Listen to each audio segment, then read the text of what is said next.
अस्सलाम वालेकुम व्यूअर्स, मैं हूं दानियाल अबूजर। मैं उम्मीद करता हूं आप सब खैर आफियत से होंगे। आप सबको क्रिकेट 92 के यूट्यूब चैनल पर खुशामदीद कहता हूं। जनाब, आजकल एक मामला बड़ा ज़ेरे गौर है, जहां पाकिस्तान क्रिकेट बोर्ड अपने पाकिस्तान क्रिकेट टीम के लिए एक नए हेड कोच की तलाश में है। वहां ही पिछले कोचेस के साथ कुछ मसला चल रहा है। आप जानते हैं कि पिछले टेन्योर में पाकिस्तान ने पहले तो अभी आकिब जावेद ने रिजाइन किया है, इससे पहले जैसन गिलेस्पी थे और गैरी क्रिश्चियन थे। गैरी क्रिश्चियन ये कहकर छोड़ गए थे कि ना मेरी मर्जी का कोचिंग स्टाफ रखते हैं और ना मेरी मर्जी के प्लेयर्स होते हैं, यानी कि मेरी सिलेक्शन में कोई से ही नहीं है। वो ये कहकर रिजाइन कर गए थे। और इससे पहले जैसन गिलेस्पी थे, उनको भी कोई यही गिला था कि जब से आकिब जावेद सेटअप में आए हैं, आकिब जावेद किसी की सुनता ही नहीं है। और जैसन गिलेस्पी भी छोड़ गए थे, और क्यों छोड़ गए थे ये मैं आगे चलकर आपको बताऊंगा। लेकिन अब प्रॉब्लम यह है कि जैसन गिलेस्पी, जो कि ऑस्ट्रेलियन फॉर्मर फास्ट बॉलर हैं, वो पीसीबी को स्यू कर रहे हैं, यानी कि वो पीसीबी को कोर्ट में धकेल रहे हैं। वो कह रहे हैं कि इन्होंने मेरे कुछ पैसे देने हैं। अब ये कौन से पैसे हैं और पीसीबी ने इस पर क्या स्टेटमेंट दिया, मैं आपको आगे चलकर बताऊंगा। लेकिन इससे पहले अगर आपने अभी तक हमारा चैनल सब्सक्राइब नहीं किया तो इसको सब्सक्राइब लाजमी कीजिएगा और बेल आइकन पर लाजमी क्लिक कीजिएगा, ताकि आने वाली तमाम तर वीडियोस आप तक पहुंच सकें। अगर आपको वीडियो पसंद आए तो आप लाइक और कॉमेंट जरूर कीजिएगा। जनाब, जैसन गिलेस्पी ने यह कहा है कि पीसीबी ने मेरे कुछ पैसे देने हैं। अब पैसे कौन से देने हैं, ये बड़ी जरूरी बात है। आप जानते हैं कि पाकिस्तान ने इंग्लैंड को टेस्ट सीरीज हराई थी 2-1 से, अभी पीछे मुल्तान में। पहला टेस्ट मैच पाकिस्तान हारा था, फिर हमने बाबर आजम को निकाला था और फिर हम 2 टेस्ट मैचेस जीते थे।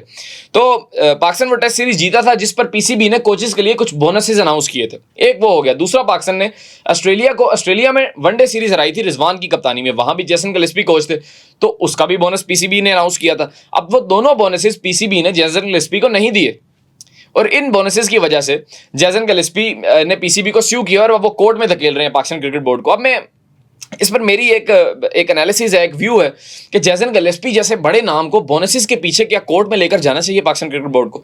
चले, पाकिस्तान क्रिकेट बोर्ड ने जो किया वो किया, लेकिन इतने बड़े नाम को इतने से पैसों के लिए अगर तो मसला होता ना, उनकी सैलरी नहीं दी गई, तो फिर वो ठीक है कोर्ट में लेकर जाएं। आई डोंट थिंक सो कि इतने बड़े नाम को ये जेब देता है कि आप बोनसेस के लिए किसी क्रिकेट बोर्ड को कोर्ट में लेकर जाएं। सेकेंडली, पीसीबी ने अपनी एक स्टेटमेंट जारी की। पीसीबी ने कहा कि हमने जैसन गिलेस्पी को तनख्वाह पूरी दी है, बोनसेस इसलिए नहीं दिए क्योंकि उनका जो नोटिस पीरियड था, उनके कॉन्ट्रैक्ट में लिखा हुआ था कि उनको 4 मंथ पहले बताना होगा, ताकि कोई भी बोर्ड जब एक कोच छोड़कर जाता है वो नोटिस पीरियड देता है, उस नोटिस पीरियड के दौरान बोर्ड अपने लिए नया कोच प्रॉपर तरीके से एडवर्टाइजमेंट देकर तलाश कर सके। तो जैसन गिलेस्पी नोटिस पीरियड के दिए बगैर, यानी कि रेजिग्नेशन दिए बगैर वो फौरन चले गए, जिसकी वजह से पाकिस्तान क्रिकेट बोर्ड ने उनके बोनसेस नहीं दिए। लेकिन पाकिस्तान क्रिकेट बोर्ड ने अपनी स्टेटमेंट में ये कहा है कि हमने उनके कोई पैसे नहीं देने।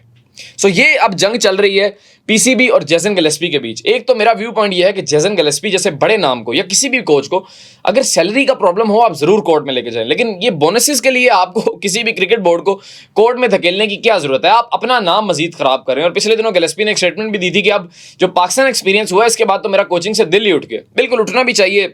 जिस तरह का कल्चर पीसीबी ने कोचेस के लिए बनाया हुआ है, पहले आप मिन्नत तरला करके किसी कोच को लेकर आते हैं, फिर आप उसी कोच को जलील करके उसको आप अथॉरिटी नहीं देते और आप उसको बाहर भेज देते हैं। अगर आप अपना कोई कोच रखेंगे, आकिब जावेद, सकलैन मुश्ताक, वो तो आपकी हाँ में हाँ मिलाएगा। यस मैन आप रखते ही अपने यस मैन है।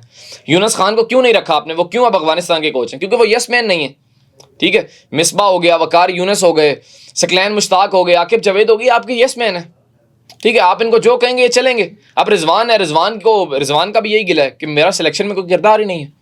ठीक है, और बाबर आजम से ये गिला था कि वो सिलेक्शन में बहुत ज्यादा इंटरफेयर करते थे। So there should be a middle ground, जहां कप्तान, चीफ सिलेक्टर और हेड कोच आपस में बैठकर टीम को खुद बनाए और उनके पास 35% की अथॉरिटी हो, यानी कि उनके पास एक प्रॉपर अथॉरिटी हो कि तीनों लोगों के मशवरे से, वोटिंग से तब टीम जाकर बनेगी। सो अब ये मामला चल रहा है जैसन गिलेस्पी और पीसीबी के बीच में। तो अब ये किस्सा आईसीसी के पास जाएगा, और आप जानते हैं कि आईसीसी का तो हम पीछे 3-4 महीने चैंपियंस ट्रॉफी में रोते रहे हैं कि उसके पास कितनी एक अथॉरिटी है। तो आईसीसी कहेगा भाई अपना खुद देख लो और जो दिल करता है कर लो। सो आईसीसी में तो कुछ ऐसा खास होना नहीं है। सो ये बहरहाल जैसन गिलेस्पी ने रोला डाला हुआ है। आई डोंट थिंक सो कि पीसीबी के लिए इतना प्रॉब्लम क्रिएट करेगा, लेकिन वर्ल्ड वाइड पाकिस्तान की इमेज के लिए ये चीज़ें अच्छी नहीं है। अब आप अगर माइक हैसन को अप्रोच कर रहे हैं, mic Hesson I don't think so कि मानेंगे, जैसा आपने गैरी क्रिश्चियन और जैसन गिलेस्पी के साथ किया है। पाकिस्तान में सिर्फ मिकी ऑर्थर के पास एक अथॉरिटी थी, 2017 की उन्होंने चैंपियंस ट्रॉफी आपको जितवाई। जब से वो गए हैं, और वो गए भी इसीलिए थे क्योंकि उनसे सरफराज के जाने के बाद अथॉरिटी छीन ली गई थी।